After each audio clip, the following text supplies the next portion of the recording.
নির্বাচন হয়ে গেলেও এই সরকার আরো 6 মাস ক্ষমতায় থাকবে। ইলেকশনের ফল গণনা করতে 3 দিন সময় লাগবে।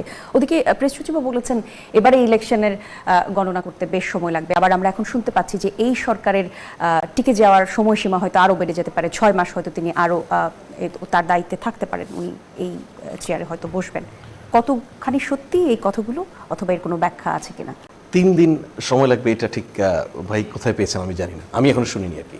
3 দিন সময় লাগবে এরকম নানান আলোচনা নানানভাবে, উনি যেটা বললেন যে 6 মাস সরকার আরো থাকবে, এটা 3 দিনটা আমার ওরকমই মনে হয়েছে। ফলাফল গণনায় 3 দিন সময় লাগবে, এইটা এখন পর্যন্ত কোনো অফিসিয়াল কোনোভাবে বলেনি।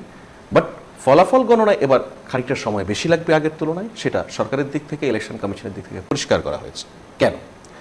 এবার দেখুন আপনি একই দিনে দুটো ভোট, আমরা দলীয় প্রার্থীদেরকে বা জাতীয় নির্বাচনে, সংসদ নির্বাচনে যে সমস্ত ক্যান্ডিডেটরা অংশ নিচ্ছেন তাদের জন্য একটি ব্যালট, সেপারেট ব্যালট আবার হচ্ছে গণভোট। সো এখানে দুটো ব্যালট, রাইট? অপরদিকে প্রথমবারের মতো বিপুল সংখ্যক ভোটার পোস্টাল ব্যালটে ভোট দিচ্ছেন। এই পোস্টাল ব্যালটের যারা প্রবাসী তাদের জন্য দুটো ব্যালট, একটি গণভোটের সেপারেট ব্যালট আর একটি হচ্ছে দলীয় পদগুলি বা নির্বাচনের যারা অংশ নিচ্ছেন তাদের জন্য ব্যালট।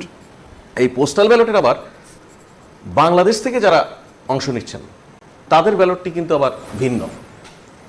প্রবাসের যে ব্যালটটা, সেখানে নির্বাচন কমিশনের রিজার্ভে থাকা সবগুলি প্রতীক, নির্বাচনী প্রতীক সন্নিবেশিত।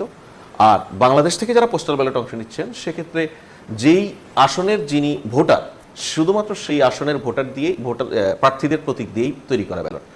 সুতরাং এই টোটাল প্রক্রিয়াগুলি যদি আপনি দেখেন তাহলে খুব স্বাভাবিক যে খানিকটা সময় বেশি লাগবে। এখন আমাদের দেশের যে রাজনৈতিক বাস্তবতা, এই রাজনৈতিক বাস্তবতায় যেটা হয় যে যখন ভোট গণনা হয়, ভোট শেষে প্রত্যেক প্রার্থীর কিন্তু ওখানে এজেন্ট থাকেন, তারপরেও আমাদের এখানে এই ভোট গণনার সময় নানান গুজব ছড়িয়ে পড়ে। আমরা আর এই সরকার তো শুরু থেকেই নানান ধরনের গুজবকে নানানভাবে ফেস করতে হচ্ছে, তাই না?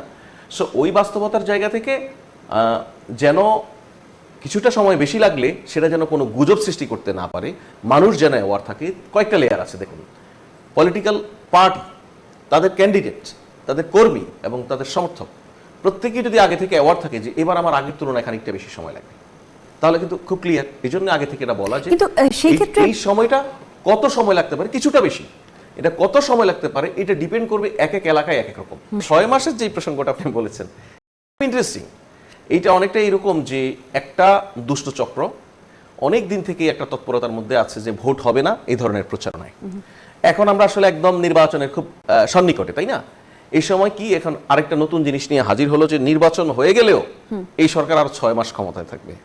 এইটা একটা মিথ্যা কথা, এটা মানে কোনো সুযোগ নাই। প্রথম কথা হচ্ছে, ধরুন 12 ফেব্রুয়ারি ইলেকশন হবে, আমরা বোধ করি যে 12 ফেব্রুয়ারি শেষ রাত মানে 13 ফেব্রুয়ারি ভোরের মধ্যে আনঅফিসিয়াল রেজাল্ট হয়তো ডিক্লেয়ার হয়ে যাবে। 14 ফেব্রুয়ারির মধ্যে হয়তো আনুষ্ঠানিক ফলাফল ঘোষণা বা গেজেট প্রকাশ যেটা বলে সেটা হয়তো হয়ে যাবে।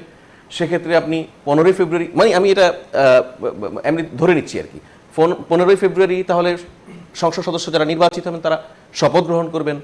16 ফেব্রুয়ারি হয়তো সরকার প্রধান বা মন্ত্রিসভা গঠন হবে, রাষ্ট্রপতির কাছে শপথ নেবেন। তাহলে সর্বোচ্চ 16 থেকে 17 যদি এভাবেও ধরে নেই আমি, একটু এদিক ওদিকও যদি হয়, এরপরে এই সরকারের থেকে যাওয়ার উপায়টা কি?